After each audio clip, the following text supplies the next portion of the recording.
was a medical doctor practicing in Hong Kong for 20 years before coming to New Zealand 22 years ago. During my practice, I have been practicing general surgery as well as obstetrics and gynecology. So I have, been involved in managing bowel cancer patients to some extent. And by that time, I don't realize actually how the patient could feel. It's because you being a doctor, you don't really know, like personally being a patient, what is the difference. So once I've got the surgery on myself, by being the bowel removed, and also have a temporary colostomy, I do feel quite a different things. Yeah.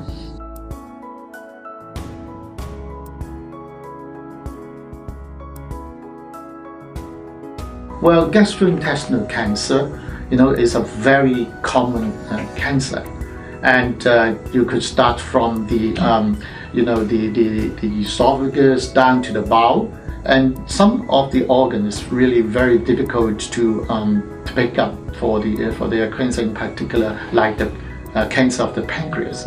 Now, I think nowadays there are lots of research in this area, looking at how to pick up the cancer early, or how to prevent the cancer occurring. We try to find where there is any other predisposing causes for the cancer, and all this does need research.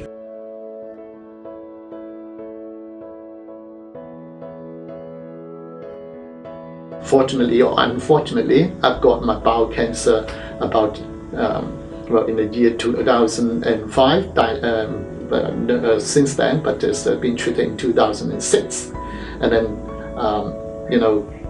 that is a good experience for me, although it is a bad experience, because I have learned quite a lot about what the patients might suffer, might feel, and also what are their expectations. That is very, very good to me, and also give me the opportunity to think about the real meaning of life and all sorts of things.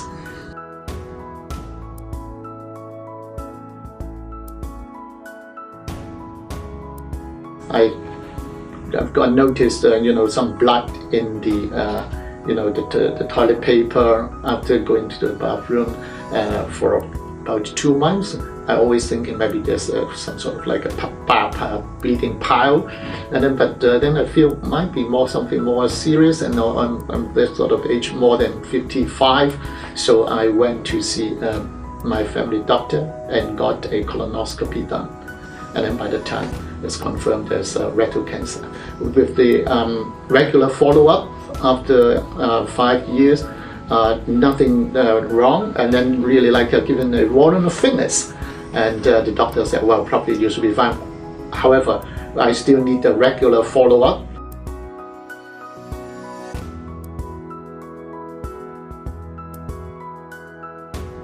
The most important part is that you have confidence and faith with the treatment yourself, right? And I have a very good support from friends, and I could still remember just the day before the surgery, I have a colleague coming in to have a very good prayer for me, and also I purchased a number of red wine, very good red wine, and share with my friends. Everyone with a bottle. I said, well, I wish I could keep it. It's a wine good for storage of another 5 years, and then we drink it after that. It gives me some sort of hope and expectation that we'll drink that wine 5 years later in very good condition. Yeah, and this is something to give yourself a hope and expectation.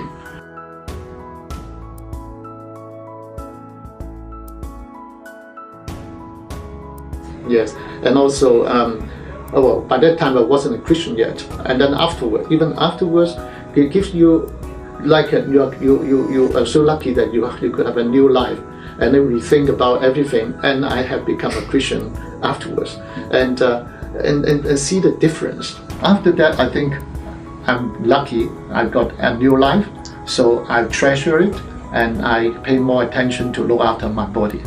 All right. And the other thing is also look at, well, you have been working so hard, what for? And then you have to think about, well, where is my goal in future? So everything has got changed.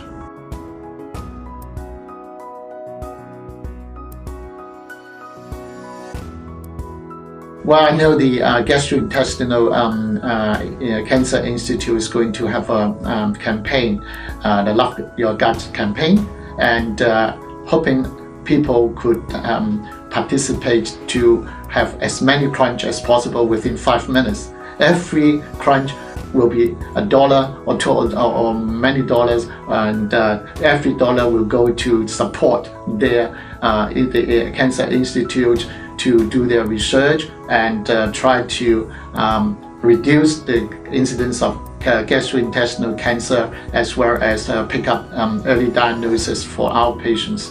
I wish everybody could participate, yourself, your family, and your friend.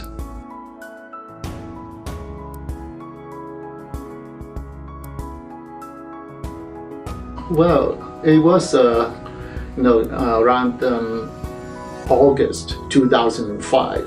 I've got noticed some blood in the the toilet paper after going to the bathroom for about 2 months.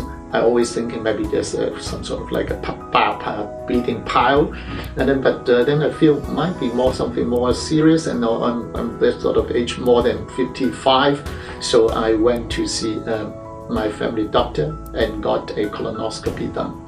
And then by that time, they find them just nothing nasty, and then being dismissed and thinking my loss of 2 kilogram body weight just because of the change of lifestyle. Yeah, so I just take it, and but months later the symptoms seem persisting. And then I talked to my family doctor, and then he said, well, you're a doctor, might be just a hypochondriacal. Don't worry, just forget about it. But the symptoms seems to be getting more and more obvious and typical of rectal cancer. So I just have to go back to the doctor insisting, well, I think I better get another checkup. And then by the time it's confirmed there's rectal cancer.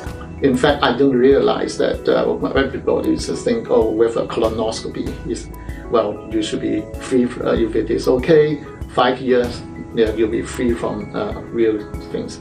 But when I got it in myself, and also I read up, I think, oh, occasionally we do find what we call an acceptable level of false negative. So if we still have the symptom, we should go back to the doctor and get it checked again. Yeah.